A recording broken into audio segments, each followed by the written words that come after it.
बच्चों, आज हम पढ़ेंगे poem on killing a tree, जिसे पेन किया है गिव पटेल ने। ये पोएम एक तरह से व्यंग्यात्मक स्टेटमेंट है उन लोगों के ऊपर जो पेड़ों को काटते रहते हैं। Actually this is an ironic statement taunting the tree chopper how to chop it. ये बताता है कि पेड़ों को कैसे काटा और पूरी तरह से ख़त्म किया जा सकता है, लेकिन इसका अर्थ आप कदापि ये ना निकालें कि यह आपको पेड़ों को काटने के लिए कह रहा है। इस पोएम में पोएट आपके ऊपर टॉन्ट कह रहा है, टॉन्ट कस रहा है उन लोगों के ऊपर जो पेड़ काटते हैं। चलिए अब हम इस पोएम को पढ़ते हैं। On killing a tree by Gieve Patel. It takes much time to kill a tree. एक पेड़ को मारने में बहुत वक्त लगता है। Not a simple jab of the knife will do it. सिर्फ चाकू से एक प्रहार करने भर से ये खत्म नहीं होगा। यानी चाकू या किसी नुकीली चीज़ से इसको एक बार काटने से यह खत्म नहीं होगा। कौन? पेड़। It has grown slowly consuming the earth. यह बड़ा हुआ है धीरे धीरे धरती के अंदर से खनिज पदार्थों को कंज्यूम करके, यानी धरती को कंज्यूम करके, धरती के अंदर पाए जाने वाले उपयोगी चीज़ों से यह बहुत समय लेकर बड़ा हुआ है। इसको पूरी तरह से मारना इतना आसान नहीं है। फीडिंग अपॉन इट्स क्रस्ट, या पृथ्वी की जो ऊपरी परत होती है क्रस्ट, उससे इसने भोजन प्राप्त किया है। Absorbing years of sunlight air and water, और सालों साल इसने सूरज के प्रकाश, हवा और पानी को एब्जॉर्ब किया है, अवशोषित किया है। And out of its leprous hide sprouting leaves, तब जाके इसकी लेप्रस हाइड, जो छाल थी जो कि कोढ़ियों जैसी है, बहुत देखने में गंदी लगती है, ऊपर की छाल कठोर होती है, उस हाइट से इसके अंदर से स्प्राउटिंग लिव्स, नई नई पत्तियां निकली हैं। यानी कि एक बीज से पेड़ बनने में काफ़ी समय लगता है। यह धरती के अंदर से खनिज पदार्थों को अवशोषित करता है, सूरज के प्रकाश, हवा, पानी को लेता है, तब जाके एक पेड़ पेड़ बनता है। इसे मारना इतना आसान नहीं है। सो हैक एंड चॉप, इसे काटते रहो, hack and chop, but this alone won't do it. लेकिन सिर्फ काटने से कुछ नहीं होगा। Not so much pain will do it, और इसे इतना ज़्यादा पेन भी नहीं होगा, पेन को ज़्यादा कष्ट नहीं होगा तुम्हारे काटने से। The bleeding bark will heal, जो इसका खून बहेगा इसकी छाल से वो ठीक भी हो जाएगा। ब्लीडिंग बार्क, जब आप पेड़ के ऊपर प्रहार करते हैं, काटते हैं, तो उसके अंदर से जूस निकलता है, उसी के लिए कर है कि इसकी छाल से जो ब्लीडिंग बार्क होगा वह ठीक हो जाएगा। And from close to the ground, और ज़मीन के बहुत नज़दीक से, will rise curled green twigs, हरी हरी पत्तियां निकलनी शुरू हो जाएंगी। आपने देखा भी होगा कि जब कोई पेड़ कटता है, ऊपर से जड़ें अगर साबुत ज़मीन के अंदर मौजूद रहती हैं तो उसमें से कुछ दिनों में ही हरी हरी पत्तियां निकलनी शुरू हो जाती हैं। मिनिएचर बोझ, छोटी छोटी शाखाएं निकलनी शुरू हो जाती हैं। Which if unchecked will expand again to former size, यदि उनको अनचेक्ड छोड़ दिया गया, यदि उनको फिर से नहीं काटा गया, फिर से परेशान नहीं किया गया, तो फिर से एक्सपेंड हो जाएंगी, बड़ी हो जाएंगी, टू फॉर्मर साइज, अपने पुरानी साइज को प्राप्त कर लेंगी। यानी कि अगर आपके पेड़ को, किसी पेड़ को काट के छोड़ दे रहे हो, जड़ें उसकी सुरक्षित ज़मीन में मौजूद हैं, तो कुछ ही दिनों में नई नई शाखाएँ, नई नई पत्तियाँ निकल आएंगी उससे, और वह फिर से अपने पुराने साइज में आ जाएगा। तो इसलिए पेड़ को काटना इतना आसान नहीं है।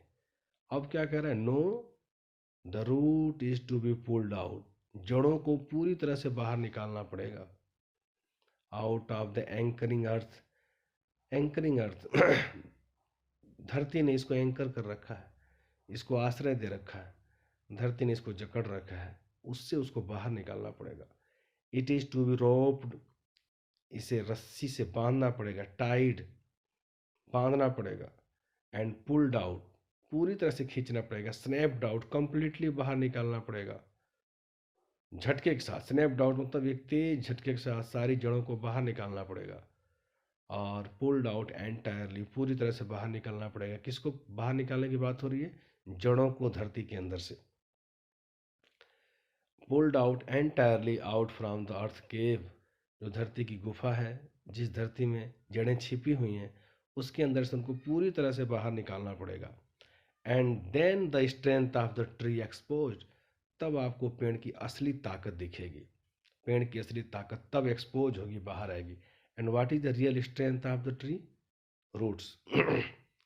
The source white and wet, वह स्रोत जो पेड़ को ताकत देता है, जो किस तरह का दिख रहा है? वाइट, सफ़ेद, और वेट, गीला है थोड़ा सा। द मोस्ट सेंसिटिव हिडन, सबसे संवेदनशील सेंसिटिव पार्ट है, जो हिडन छिपा था।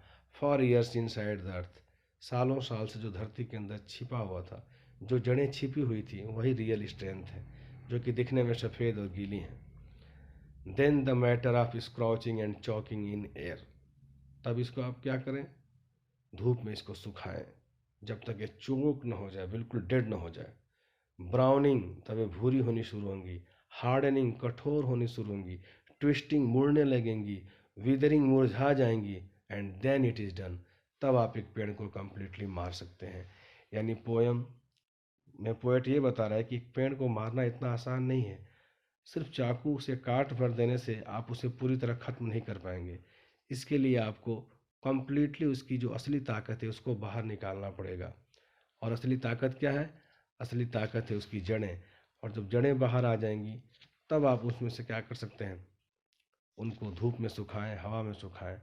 उसके बाद जो है वो भूरी होनी शुरू हो जाएंगी, और उसके बाद आप कह सकते हैं कि आपने पेड़ को कम्प्लीटली ख़त्म कर दिया है, मार दिया है। जैसे मैंने पहले ही बताया, on killing a tree is a very ironic poem which taunts everyone who is in the business of cutting trees. Indirectly, the poet laments that the trees are the relentlessly chopped and that causes grave harm to the ecology. This poem is also a symbolic interpretation of evil of man. The poet asks how evil should be eliminated, like the tree which, if not chopped properly, shall rise again.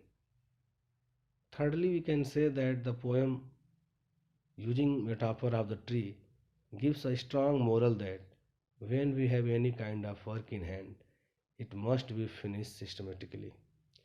But here it does not mean that the poet advocates cutting of tree. Actually वह पेड़ों की cutting का विरोध कर रहा है और व्यंग कर रहा है उन लोगों के ऊपर जो पेड़ों को काटते हैं, और बताता है कि पेड़ों को सिर्फ काटने भर से नहीं होगा। अगर आप पूरी तरह से ख़त्म करना चाहते हैं उसे, तो उनकी जड़ों को बाहर निकाल के आपको ख़त्म करना पड़ेगा। In the last stanza, the poet describing the final process of the killing of a tree, he says that when